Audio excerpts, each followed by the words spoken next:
Welcome back, everyone. Today, we're embarking on a really fascinating exploration, diving into probably the most complex territory there is, the human psyche. It's definitely vast. Right. And our aim isn't just, surface level chat. We want to really get into the unseen forces shaping how we act, the choices we make, even our deepest feelings. It's about understanding you, maybe in ways you haven't thought about before. That's a great way to put it. We tend to think we're in the driver's seat, consciously making all the calls. Yeah. But it's genuinely eye-opening when you start to see how much is influenced by stuff happening beneath the surface. So there's just so much more to learn about ourselves. Absolutely. And this deep dive is going to cover some really interesting ground. We'll start with the unconscious mind, this hidden part that runs our bodies without us thinking and, well, really sways our decisions. Then we'll look at these surprising kind of subtle games we might play unconsciously, often to get validation from others. Yes, those are fascinating. And finally, we'll tackle two really core human experiences, things we all face, loneliness and grief. And the idea here isn't just theory, it's about insights that could genuinely change how you see your own life. It really can shift your perspective. So let's start there. How does this hidden power actually show up day to day? You know how lots of self-help books give conscious tricks for things like anger, like count to 10 when you're furious. Right, the classic advice. But honestly, how well does that really work when you're, boiling over, when you're properly enraged? Yeah, it often doesn't quite cut it, does it? Because those techniques, they tend to skim the surface. They miss the deeper unconscious fault line, let's call it, that's actually driving that intense reaction. Okay. Real understanding, real power comes from grasping what we're fundamentally made of. Down at the level of mind, psyche, soul, the building blocks, most of which are laid down without us even knowing. And that starts physically, right? Which is incredible things happening inside us constantly. It's kind of mind-blowing when you stop and think about it. It absolutely is. Like millions of red blood cells dying and being replaced every second. Or the fact that your veins and arteries, if you laid them out, would circle the earth 2.5 times? Incredible numbers. And it's all run by this invisible system. You don't think about blinking or digesting your lunch or sending blood to your eyes. It just happens. It shows how much of us is on autopilot. Exactly. This unseen system is adjusting blood vessel diameters, managing breathing, digestion, health, just countless complex processes all in real time beneath our awareness. Right. So the big question is, if this unconscious system handles all that intricate physical stuff, does it also steer our major life choices?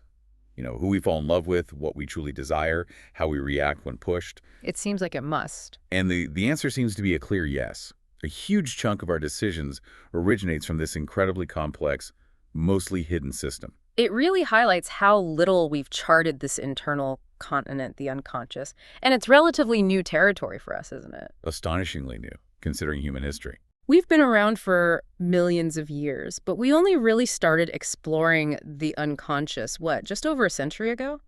Around 1907 or so? That's right.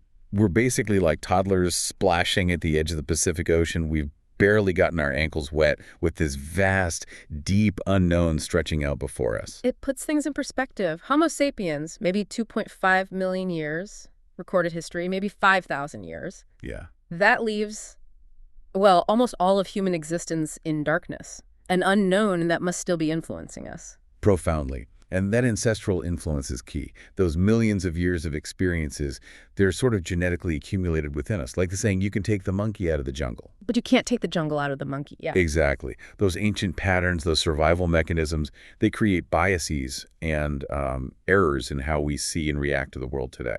So if our bodies and minds are operating from this deep, unseen level, what does that imply? You mentioned the soul, the spirit. Well, one way to think about it is like a higher dimension. Imagine if the unconscious, or soul, or whatever term you prefer, operates from a dimension above our everyday three dimensions, like a fourth dimension. Okay. Like it has a bird's eye view. Precisely. It would have complete oversight, seeing every single cell, every process simultaneously, like a master conductor for the entire orchestra of you. This otherworldly force, perhaps. That's what many spiritual traditions might call the soul, a kind of divine spark or guiding intelligence within us. That's a really powerful concept. Can you make it more concrete? Like, how does this unconscious oversight show up in, normal life? Sure. Let's take cravings. You suddenly get this intense urge for, say, pizza. Often, An unconscious analysis, if we could do one, would show your body's low on something found in pizza ingredients. Ah, so the unconscious triggers the craving. Exactly. It prompts you to get what your body needs without you consciously calculating your nutrient levels. Or think about physical problems. Things like infertility, even some chronic illnesses, aren't always just physical. They could be linked to unconscious blocks, maybe a deep-seated feeling of not being ready or unresolved emotional issues. Wow, so our bodies are constantly communicating, just not always in words we consciously understand. Precisely. And the impact of early experiences is huge. There was a case of a woman who was incredibly controlling and suspicious of her husband, always fearing infidelity, even though he was devoted. Okay. Turns out, when she was only 2 years old in age, she had zero conscious memory of her parents, had a massive, frightening argument about exactly that, infidelity. That fear, that pattern, got lodged deep in her unconscious. So she absorbed it even without understanding. Yes, it created this unconscious belief. If her father could betray, any man could.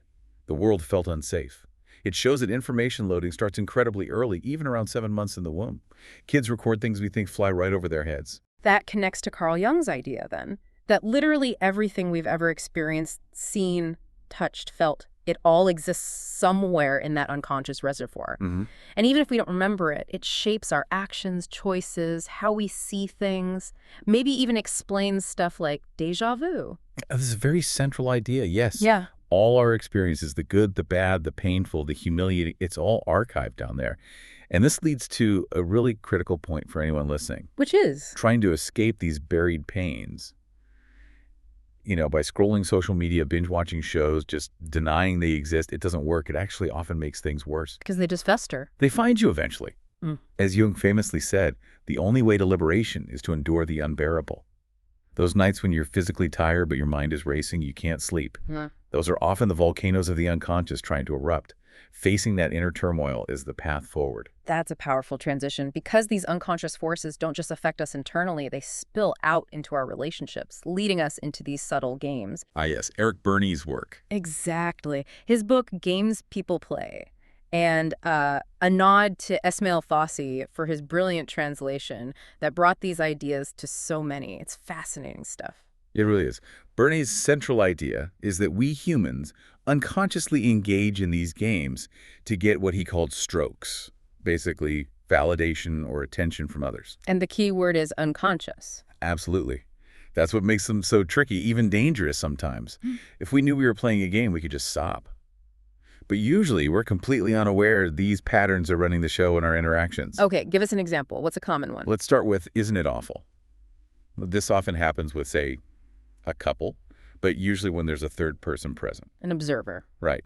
Maybe they're fine when alone, but at a party, one partner starts subtly provoking the other, pushing buttons, irritating them, until the second partner finally snaps, maybe raises their voice. Then the first person turns to the observer, all wide-eyed innocence, and says something like, "See, isn't it awful? Look how he treats me." Ah, playing the victim. Exactly. The payoff, the stroke, is sympathy. They get validation for enduring this supposedly terrible treatment, which they, in a way, engineered unconsciously. Okay, I can see that. What's another one? How about if it weren't for you? Berne tells this story about a woman who always wanted to be an actress. She constantly blamed her husband, saying he was holding her back. Oh, okay. She believed she'd be a star if not for him. Finally, she lands a role in a local play. Big debut night. But just before going on stage, the pressure hits her, the crowd, and she faints. Oh, wow. And in that moment, she realized acting wasn't really her passion. She'd unconsciously chosen a partner who would oppose her dream because deep down she feared failure or judgment more. He became the perfect excuse. So she could always say if it weren't for him. Precisely. Yeah. And you see variations everywhere. Someone wants to start a business but keeps their stable job. Then, just when things look possible, they take out a huge loan for a new house or car. Locking themselves in. Right. Then they sigh and tell everyone, "Oh, I'd love to start my own thing, but Yeah. the mortgage, the family responsibilities, if it weren't for all that." The game avoids confronting their own fear, or maybe lack of real drive, while making them look responsible and self-sacrificing. People can play this for decades. Decades. Wow. Okay, one more. Let's do, why don't you, yes, but, this one. Someone calls their friends together. "I have this problem, I need advice." Okay, brainstorming session. So a friend offers a suggestion. "Why don't you try X?" The person immediately replies, "Yes, but." and gives a reason why X is impossible or won't work for them. Rejects it. Friend 2 suggests why.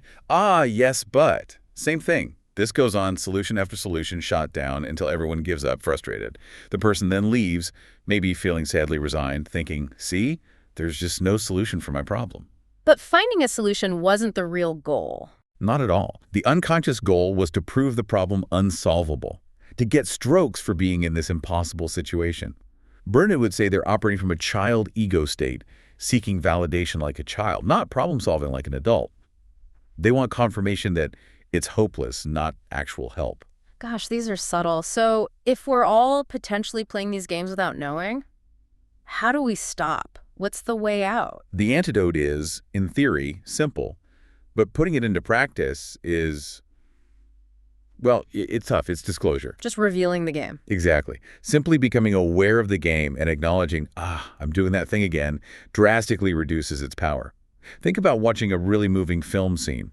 You're caught up, maybe tearing up. Yeah. But if they suddenly showed you the cameras, the lights, the crew standing around, Yeah.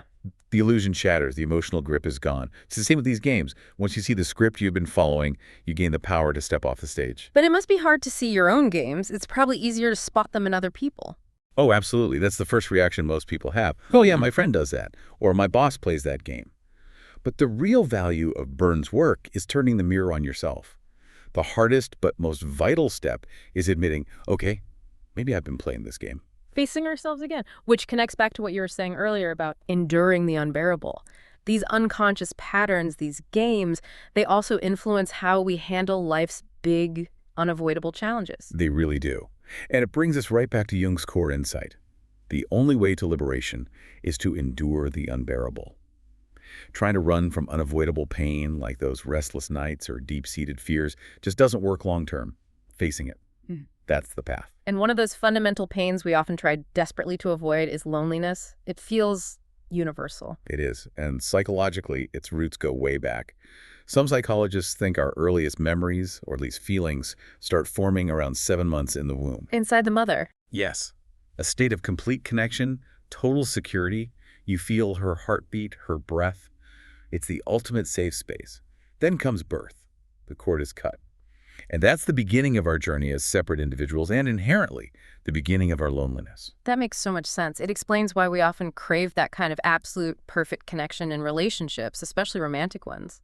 Falling in love feels like finding that lost unity again, even if just for a while. It offers a powerful echo of it. But Jung was clear. Loneliness is innate. It's part of the human condition. We are born alone. We live alone. Ultimately, we die alone. No relationship, no matter how wonderful, can completely fill that fundamental separateness. We fear it, though, don't we? Deeply. We do, for very old reasons. As infants, being left alone literally meant death. For early humans, being cast out of the tribe was often a death sentence. That fear is wired in. But here's the thing. As modern adults, we don't actually die from loneliness. Right. We survive it. We do.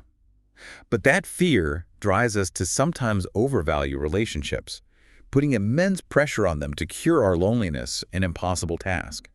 This can lead to unrealistic expectations, disappointment, even breakups or infidelity, when the relationship inevitably fails to provide that womb-like total connection. So the solution isn't to find the perfect person to erase the loneliness. Ironically, the solution is to endure it, to accept loneliness as a fundamental part of being human. And when we can do that, when we stop running from it, two really positive things tend to happen. Okay, what are they? First, our relationships often become healthier, more stable. Why? Because our expectations become realistic. We stop asking our partners to do the impossible. Makes sense. And the second? We start investing more in our own inner world, our own individuality, our own strength. Think about some of the greatest creative minds in history. Rumi, Hafez, Victor Hugo. Many deeply experienced loneliness. They didn't just suffer it. They used that space, that solitude, to cultivate their inner lives and produce incredible work. So it's not about pushing people away, but about finding strength within that solitude. Yeah. Maybe finding companionship in other ways. Like for people listening to us, maybe books. Absolutely. Reading good books, engaging with great ideas. Yeah. They can be a profound companion, and you can fill a significant part of that space. Yes. Yes. Books are wonderful that way. And that leads us to the other fundamental experience, grief. I actually had a period back in 2015. I went through a couple of surgeries, and within about 6 months, two people very close to me got hit with really serious illnesses. Oh, that's incredibly tough. It was, and I really tried the positive thinking thing, telling myself, be strong, stay positive, but it felt hollow. It didn't help. I just felt overwhelmed, angry, Yeah. And that highlights the limitation, the wrong side, perhaps, of positive thinking. It definitely has its place, but it can clash badly with the sheer reality of intense suffering. People might argue, but positive thinking helps. And sometimes it does, but where's the line? Facing pain directly, acknowledging it, actually helps with acceptance in the long run. Trying to just plaster over it with forced positivity is more like taking a painkiller. It might dull the ache for a bit, but it doesn't heal the wound or help you come to terms with the reality of it. That really resonates, which is why I was so captivated by this idea of In Praise of Grief from the book Dolly Deuce Dashdan. The idea that grief isn't just the opposite of happy, it's something else entirely. If it's okay, I'd like to read a short passage. Please, I think that would be very insightful. Okay. Clears throat slightly. Someone who experienced the unreliability of the present or a wall crumbling behind them knows what I'm talking about. Grief casts an invisible yet palpable and real layer over everything, like a clear varnish, like a transparent pane of glass stretching between us and our loved ones. It's like something that isn't there, yet it is.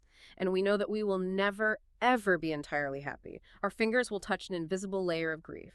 Grief is not a temporal event, but a living being that breathes and lives beside us. When tired from daily routine, or after nightly euphoria, grief comes. It quietly sits.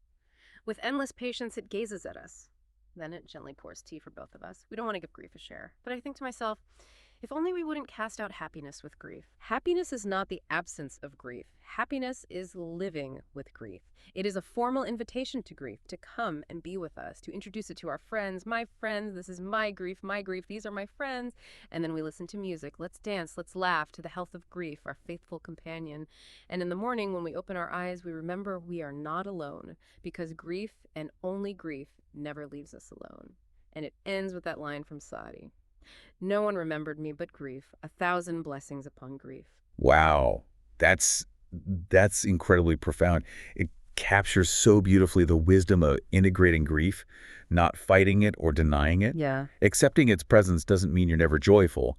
It actually makes the happiness more real, more authentic, because it's not built on pretending things are different than they are. It frees up so much energy you'd otherwise spend resisting. What a journey we've been on today. Seriously, from those hidden mechanics running our bodies to the vast unknown of the unconscious. And the games we play. Right, those subtle games for validation, and then facing these huge truths about loneliness and grief. It really is a lifelong process, this kind of self-understanding. But it's so crucial, isn't it? For genuine self-discovery, for living a life that feels richer, more grounded. Definitely. And as we wrap up, I want to leave you, our listener, with something to think about, a kind of provocative question. Imagine your life, from birth up until this very moment, was made into a film. Okay. If you had to give that film a title, what would it be? That's a great question. Reflect on that. Think about all the things we've touched on, the unconscious currents, the games maybe you've recognized, the loneliness you've navigated, the grief you've perhaps befriended. How's all that shaped your story so far? Yeah. And maybe, after thinking about all this, would the title you give your life film be different now looking forward? Something to ponder.